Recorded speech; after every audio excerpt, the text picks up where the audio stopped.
one of the best and most useful times for any leader to receive coaching is when they're entering a new role. This can be whether they're coming into a role from elsewhere within the organization, perhaps getting promoted to a bigger, broader role, or coming in from another company or organization. For folks coming into a role from the outside, it's particularly useful and important. And here's why. Because not only do they have to learn about what are the expectations of the role, who's their new boss, what's their new team all about, perhaps they have to put together or restructure their team. So many of the things that any new leader has to tackle. But the leader coming in from the outside also has to learn about the organization they're entering. And there's a lot to learn.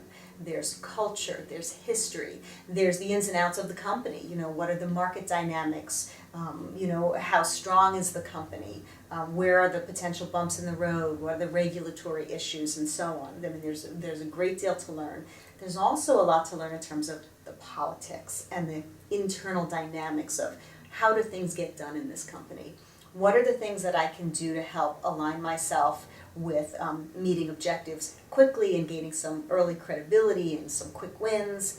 How do I establish key allies? And perhaps even more importantly, how do I be careful not to inadvertently step on people's toes, alienate people, maybe come in charging and people start to maybe reject me the way, I don't know, perhaps the way one would reject a new organ. You know, let's say the company really is in dire needs of some fresh new ideas and an injection of talent, but this is a well-established system and somebody comes in talking about, well, at my company that I used to work at, we did it this way, or why don't we try this? If it feels foreign, different, sometimes that can feel dangerous and threatening.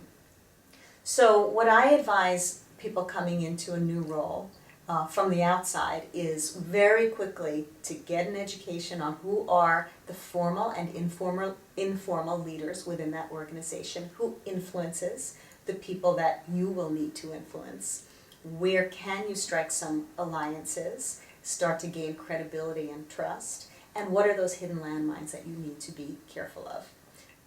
For somebody who's staying within a company but getting a promotion or going into perhaps a lateral change of role, many of the same things apply. You still have to learn those things, but I think it will be somewhat easier and smoother. But you still have to figure out what do you need to do in the first 30, 60, 90 days so that not only do you hit the ground running right from the beginning, but you can continue to be successful over the year and years that, with hope, you will continue to make a contribution to that organization.